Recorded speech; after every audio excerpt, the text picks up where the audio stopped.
Zëdrive, po nisim nga e fundit, nga ajo që pam, Partia Demokratike duket se po shkon drejt garës për kryetarin e saj. Dy mjek janë zyrtarisht pretendentët për të qenë kryetar. Mjaftojnë dy mjek për të shëruar gjithë plagët e Partisë Demokratike? Me siguri duke për shaka. Që në momentin që e konsideron garë, që nuk ka garë.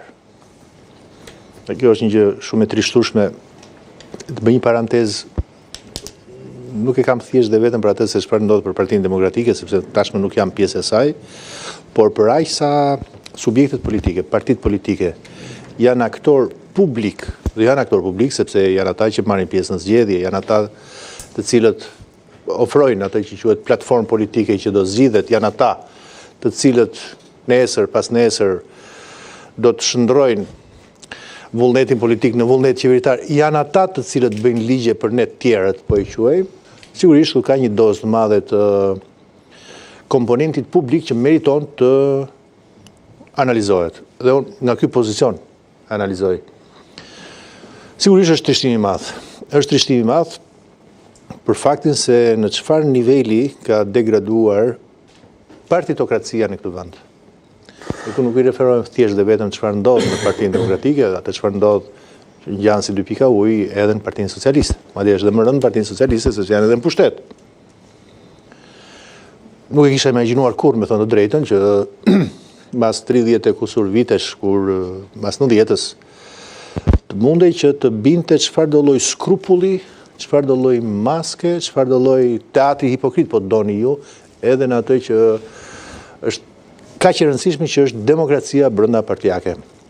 Të mos harrojmë që nëse sot të mund të diagnostikojmë shumë defekte të demokracisë, të sistemit demokracisë, të ligjbërjes, të institucioneve, të parimit të ndarjes të kontrollit të balancës, pra të shtetbërjes, duhet të pranojmë faktin që embrioni,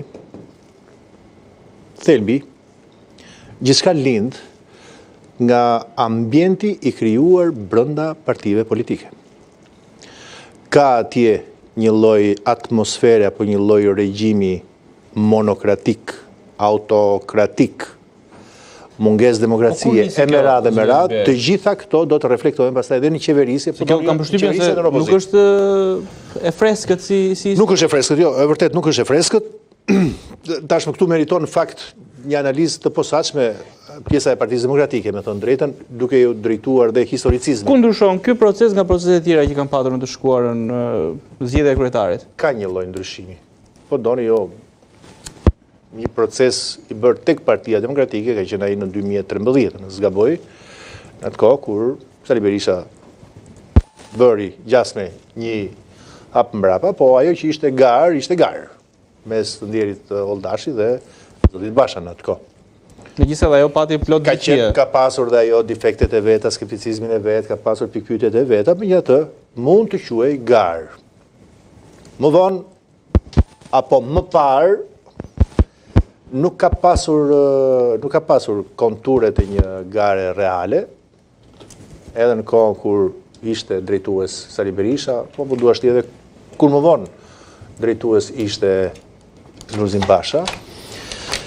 Dhe pyetja që më thua se kur ka lindur nuk ka një datë saktë, si datë, ama si arsye dhe mund ta them, mund ta si unë mendoj.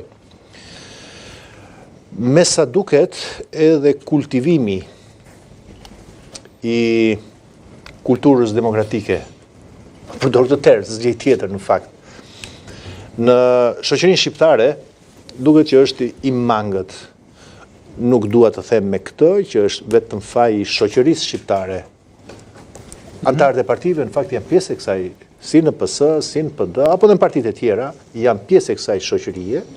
Nuk dua të them që është vetëm faj atyre, por faj është edhe i faktit që subjektet politike, partitë politike, të paktën në këtë 30 vjeçar të fundit, kur jemi dalë në erën e ashtu quajtur të demokracisë, nuk kanë bërë asgjë që në pjesën e organizimit të brendshëm të grupimeve kolektive, të ashtu quajtur edhe vullnetare, që janë partitë politike, të injektojnë, po doni ju, dhe në mënyrë të sforcuar, ca momente, ca element të demokracisë, të meritokracisë, të garës, e me radhë. Kështu që datë nuk ka ta pranojmë që rrënjët janë shumë